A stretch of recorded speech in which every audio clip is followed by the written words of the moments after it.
দেখতে পাচ্ছেন ধরে আছি, কমন নাম মানুষে বলে বিন্যা সোপা। আসলে এটা হচ্ছে ভালো নাম হচ্ছে বেনা বা ভেটিভার গ্রাস বলা হয় অনেক সময়।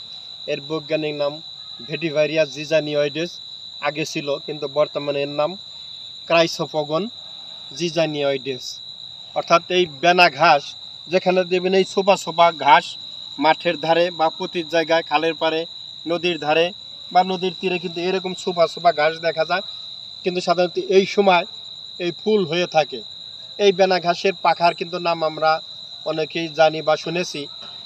এবং আগের দিনেই এই বেনার যে দেখেন এই পুষ্পমঞ্জরির যে গোড়ার অংশ, এইটা দিয়ে কিন্তু এই বেনার পাখা তৈরি হতো এবং এটা টান দিয়ে কিন্তু বের হওয়ার দেখেন এইটা দিয়ে কিন্তু পাখা এই বোনা হতো এবং এখন ইনফ্লুয়েন্সে দেখা যায়।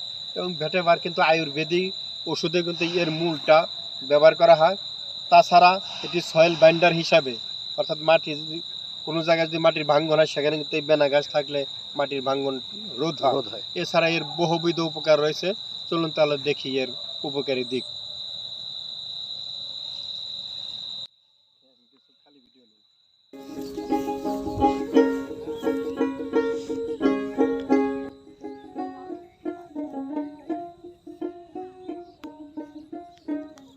ভেটিভার হলো একটি বহুবর্ষজীবী গুচ্ছ ঘাস যা মূলত ভারতে জন্মগ্রহণ করেছিল এবং আয়ুর্বেদিক স্বাস্থ্য এবং শরীরের যত্নের জন্য অনেক উপকারী একটি উদ্ভিদ।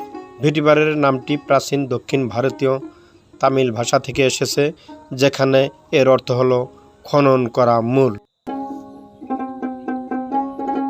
এটি কখনো কখনো মানসিক চাপ এবং সরাসরি ত্বকে কাজ করে থাকে, সেই সাথে মানসিক আঘাত এবং উকুননাশক হিসাবে এবং পোকামাকড় তাড়ানোর জন্য কিন্তু এর ব্যবহার রয়েছে।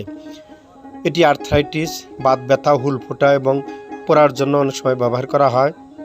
ভেটিভার কখনো কখনো নার্ভাসনেস, অনিদ্রা এবং জয়েন্ট এবং পেশি ব্যথার জন্য অ্যারোমা থেরাপি হিসাবে শ্বাস প্রশ্বাসের মাধ্যমে নেওয়া হয়। উৎপাদনে ভেটিভার অ্যালকোহলযুক্ত পানীয়তে স্বাদ হিসাবে ব্যবহার করা হয়।